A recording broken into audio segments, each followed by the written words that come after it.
وصلى الله على سيدنا محمد وآله الطيبين الطاهرين. أما بعد، فقد قال علي بن الحسين عليه الصلاة والسلام: كان الحسن بن علي عابد الناس في زمانه وأزادهم وأفضلهم. ناظرین محترم، ہم نے آپ کے سامنے بیان کیا تھا کہ کسی انسان کو پرکھنا ہو، اس کی پہچان کرنا ہو تو اس کے 3 رابطے ہمیں دیکھنے ہوں گے۔ پہلا رابطہ کہ اس کا خالق کے ساتھ رابطہ کیسا ہے، دوسرا رابطہ لوگوں کے ساتھ وہ کس طرح سے پیش آتا ہے، اور تیسرا رابطہ اس کے دشمنوں کے ساتھ۔ ظاہر ہے گفتگو امام حسن علیہ السلام کے سلسلے سے چل رہی ہے۔ ہم نے جس میں بتایا کہ امام حسن علیہ السلام کا اپنے خالق کے ساتھ کس طرح کا رابطہ تھا، کس طرح سے پروردگار کی وہ عبادتیں کرتے تھے، کس طرح سے آپ نے 20 سے 25 حج، وہ بھی باپیادہ حج انجام دیے، وہ بھی اس زمانے میں کہ جس زمانے میں بہت ہی سخت مرحلہ تھا، اور تقریباً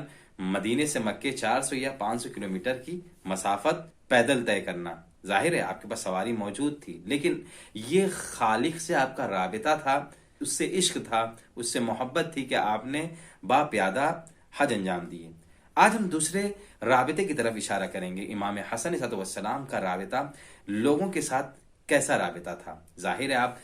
بہت ہی مہربان اور بہت ہی دلسوز اور بہت ہی محبت سے لوگوں کے ساتھ پیش آتے تھے، جس کے سلسلے سے بہت سارے واقعات تاریخ نے ثبت کیے ہیں، جس میں سے 1-2 نمونے آپ کے سامنے پیش کروں۔ امام حسن علیہ السلام کے لیے ملتا ہے راہ خدا میں لوگوں کی مدد کی خاطر تقریباً 3 مرتبہ آپ نے اپنی زندگی میں راہ خدا میں اپنا سب کچھ قربان کر دیا۔ تاریخ نے بہت سارے واقعات آپ کے انفاق کے،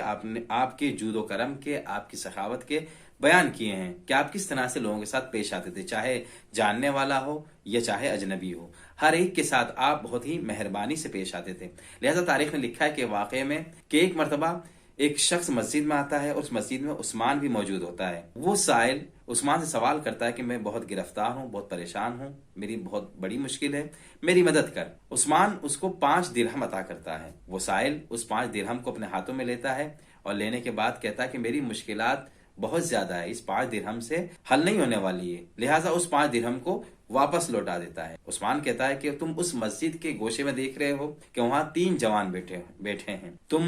ان کے پاس جاؤ کہ ان میں 2 جوان تو ایسے ہیں کہ جو فاطمہ زہرا سلام اللہ علیہا کے لال ہیں اور نواسے رسول ہیں، اور اسی طرح سے ایک شخص اس میں عبداللہ ابن جعفر، تم ان کے پاس جاؤ، ان جوانوں کے پاس جاؤ، وہ بہت ہی مہربان ہیں، وہ تمہاری مدد کریں گے۔ وہ سائل ان 3 جوانوں کے پاس آتا ہے اور کہتا ہے کہ میں بہت ہی پریشان حال ہوں، پریشانیوں میں گرفتار ہوں، لہٰذا میری مدد کریے۔ امام حسن علیہ السلام یہاں پر اس کی مدد کرنے سے پہلے ایک مسئلہ بھی لوگوں کے لیے واضح اور روشن کر دیتے ہیں۔ وہ یہ ہے، دین اسلام جو تراحم کا دین ہے، رحمت کا دین ہے، لوگوں پر کرم اور لطف و کرم کرنے کا دین ہے، تو اس سے مس یوز نہ ہو، لہٰذا امام حسن علیہ السلام ایک قاعدہ، ایک قانون بھی یہاں پر پیش کر دیتے ہیں اور کہتے ہیں کہ دیکھو، یقیناً دین اسلام تراحم کا دین ہے، لیکن 3 وجہ اگر ہوں تو ان 3 وجہوں کی وجہ سے تم اپنے ہاتھ کسی کے سامنے پھیلا سکتے ہو۔ سب سے پہلی وجہ یہ ہو کہ تمہارے اوپر دیت واجب ہو گئی ہو،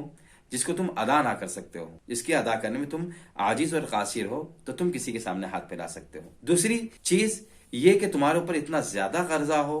کہ اس قرضے کو تم ادا نہیں کر سکتے ہو، تو اس وقت تم کسی کے سامنے ہاتھ پھیلا سکتے ہو۔ اور تیسری چیز یہ کہ ایک مسکین اور ایک ایسا شخص کے جو کہیں پر پھنس گیا ہے اور اس کے پاس کوئی چارہ نہیں ہے، مجبور ہے، لاچار ہے، جسے ابن سبیل کے لیے کہا جاتا ہے، تو ایسی صورت میں وہ کسی کے سامنے ہاتھ پھیلا سکتا ہے۔ اگر تمہارے اندر یہ 3 وجہ ہیں، یا 3 میں سے کوئی ایک وجہ ہے، تو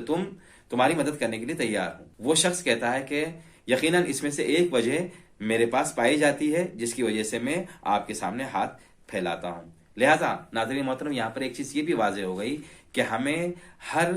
کسی کے سامنے ہاتھ نہیں پھیلانا چاہیے، بلکہ ہاتھ پھیلانے کے لیے بھی اس وقت ہمارے لیے جائز ہاتھ پھیلانا کسی کے سامنے کہ جو ہمارے پاس ان 3 مجبوریاں ہوں۔ لہٰذا امام حسن صلی اللہ علیہ وسلم نے اس شخص کی جب یہ سنا کہ میرے پاس ایک وجہ ہے ان 3 میں سے، تو امام حسن صلی اللہ علیہ وسلم نے اسے 500 درہم دیے، اور اسی طرح سے امام حسین علیہ السلام نے اپنے بھائی کے احترام میں 490 درہم دیے، اور عبداللہ ابن جعفر نے ان دونوں کے احترام میں 480 درہم اس شخص کو، اس سائل کو عطا کیے۔ یہ شخص جب وہاں سے گزرنے لگا تو عثمان کے پاس سے جب گزرا تو عثمان نے پوچھا کیا ہوا، کیا تمہاری مدد ہوئی؟ تو اس شخص نے پورا ماجرا سنایا اور کہا کہ میں تیرے پاس مانگنے آیا تھا لیکن تو نے مجھ سے کچھ پوچھا نہیں، لیکن وہ جوان، وہ شخص، اس نے مجھ سے پوچھا بھی اور مجھے بتایا بھی، مجھے یہ بھی تعلیم دی کہ کسی کے سامنے ہاتھ نہیں پھیلانا چاہیے، بلکہ جب یہ 3 وجہ ہو تبھی تم پھیلا سکتے ہو۔ لہٰذا ایک نے میری 50 دینار یعنی وہی 500 درہم،